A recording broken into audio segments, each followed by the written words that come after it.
Le président sénégalais, Bassirou Diomaye Faye, a récemment effectué une visite officielle à Accra, la capitale du Ghana, pour discuter avec son homologue ghanéen, le président Nana Akufo-Addo, ainsi que d'autres dirigeants, sur des sujets d'importance majeure. Depuis son accession au pouvoir, le président Faye s'est montré très actif sur la scène diplomatique, multipliant les déplacements et plaidant pour la réconciliation au sein de la population sénégalaise. Lors de sa rencontre avec le président ghanéen, les discussions ont principalement porté sur la situation dans 3 pays d'Afrique de l'Ouest, le Niger, le Burkina Faso et le Mali. Le président Faye a souligné l'importance de la médiation pour dissuader ces pays de quitter la CEDEAO, Communauté économique des États de l'Afrique de l'Ouest. Malgré les tensions, il a insisté sur la nécessité de maintenir la cohésion régionale. En abordant les questions de sécurité, le président Faye a mentionné les menaces posées par le trafic de drogue et la cybercriminalité. Il a fait allusion à une importante saisie de drogue au Sénégal, généralement en provenance d'Amérique du Sud et destinée à des marchés extérieurs tels que l'Europe. Le président sénégalais a également exhorté le président ghanéen à œuvrer pour retenir le Mali, le Burkina Faso et le Niger au sein de la CEDEAO. En janvier, ces pays avaient annoncé leur décision de se retirer de l'organisation, les accusant de ne pas respecter leurs engagements et d'imposer des sanctions nuisibles à leur population, comme l'interdiction d'importation de médicaments. Pour favoriser une collaboration harmonieuse, le président Faye a proposé de réformer les statuts et les pratiques de la CEDEAO afin de mieux répondre aux attentes des États membres. Il a conclu en affirmant que le Mali, le Burkina Faso et le Niger devaient être réintégrés dans l'organisation pour le bien de tous et que des efforts diplomatiques sérieux devaient être entrepris pour parvenir à cette fin. Cependant, le défi reste de convaincre ces 3 nations, qui ont déjà fait preuve de résilience et de détermination, de revenir au sein de la CEDEAO sans conditions préalables. Des changements substantiels et des garanties de respect des engagements mutuels sont nécessaires pour restaurer la confiance et promouvoir une coopération régionale durable. De quoi parlerons-nous exactement? La question suscite des débats depuis l'annonce de la visite du président sénégalais Bassirou Diomaye Faye au Burkina Faso le 30 mai 2024 pour rencontrer le capitaine Ibrahim Traoré. Il s'agit de la première visite officielle d'amitié et de travail du président sénégalais à Ouagadougou depuis son accession au pouvoir. Les 2 dirigeants aborderont des sujets d'intérêt commun, notamment la situation au sein de la CEDEAO. La semaine dernière, les présidents du Ghana, Nana Akufo-Addo, et du Nigeria, Bola Tinubu, ont demandé à Bassirou Diomaye Faye d'intervenir pour résoudre la crise entre l'AES et l'organisation régionale. Ces pays estiment qu'un retour à la CEDEAO n'est pas envisageable et ont finalisé leur projet de créer la Confédération de l'AES. Selon les analystes, la mission de Diomaye Faye pour ramener ces pays au sein de la CEDEAO semble impossible. Lors de sa rencontre avec Bola Tinubu, le président nigérian, Diomaye Faye a indiqué que la CEDEAO traverse une période difficile, mais que tout n'est pas perdu. Rappelons que le Mali, le Burkina Faso et le Niger, membres fondateurs de la CEDEAO, avaient annoncé en début d'année leur intention de quitter l'organisation pour 2 raisons principales. L'indifférence de l'institution face aux problèmes terroristes auxquels ils sont confrontés et l'ingérence d'une puissance extérieure.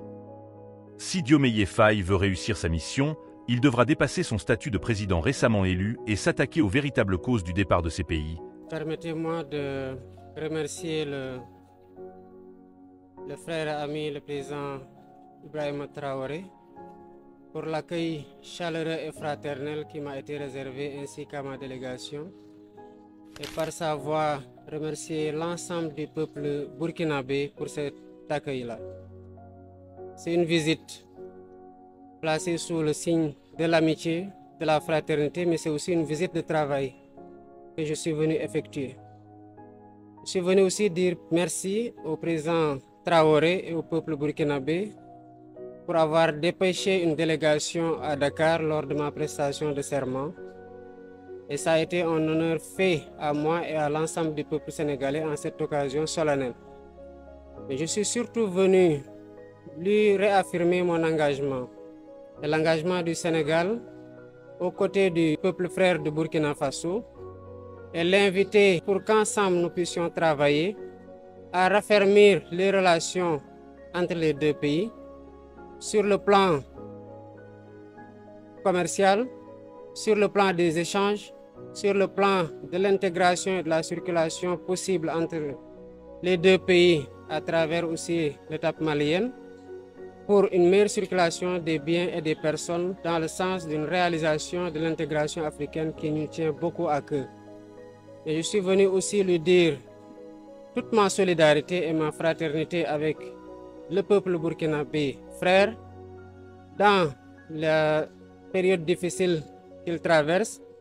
mais lui dire aussi mon admiration pour la vaillance de ce peuple-là, sa combativité et sa résilience. Et je sais que la dignité et l'honneur dont ils ont fait preuve, je veux dire les Burkinabés avec son leadership, permettra très rapidement, avec la solidarité agissante des pays comme le Sénégal et d'autres pays africains, de triompher et de faire face aux défis qui retardent quelque peu le décollage de tous les pays africains, notamment dans le Sahel. Nous avons des défis communs, c'est aujourd'hui le défi sécuritaire qui est le plus prégnant, le défi de la migration irrégulière, les défis de la lutte contre les trafics d'êtres humains et de trafic de substances illicites. Et ce n'est que dans la concertation, les échanges de renseignements, les opérations conjointes qu'on réussira ensemble à prendre le dessus sur ces fléaux des temps modernes qui gangrènent aujourd'hui beaucoup de pays et qui retardent, comme je l'ai dit tantôt, le décollage de ces pays-là. Je repartirai du Burkina Faso très réconforté de l'ouverture d'esprit et de la disponibilité du président Ibrahim Traoré, mais surtout de sa disponibilité à renforcer avec nous l'axe Dakar-Ouaga pour développer davantage les échanges et la coopération. Nous avons aussi abordé le sujet de la CEDEAO, comme je l'ai fait dans les pays que j'ai visités jusqu'ici. Et je comprends aujourd'hui que les positions soient quelque peu figées, mais je perçois dans chacune de ces positions-là, ou les tenants de ces positions, une fenêtre d'ouverture qui peut permettre de nouer un fil, si tenu soit-il, du dialogue. J'ai toujours l'habitude de dire, on le constate aujourd'hui au niveau de la CEDEAO, que les portes du dialogue sont certes fermées, mais qu'il ne nous faut pas non plus fermer les fenêtres et tirer les rideaux, qu'il faut laisser des espaces pour nous aller, nous disputer s'il le faut, mais vider ce qui est en nous, mais surtout pour permettre à des pays qui sont un peu plus éloignés sur le plan physique des théâtres d'opération liés à l'insécurité, de comprendre ce que les pays qui le vivent directement sur le terrain sont en train de vivre et d'avoir plus de compassion,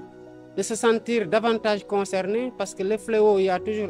une zone de démarrage, mais quand on voit aujourd'hui l'expansion, on sait qu'aucun pays n'est épargné, ni directement ni indirectement, et c'est pour ça aussi que je profite de ces visites d'amitié et de travail qui sont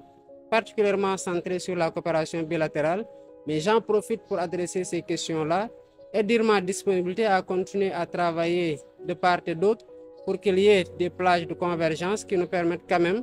de discuter de ce qui ne marche pas et de voir comment changer ce qui ne marche pas, parce que nous avons la responsabilité historique et l'héritage de nos pères fondateurs par rapport à cet ensemble-là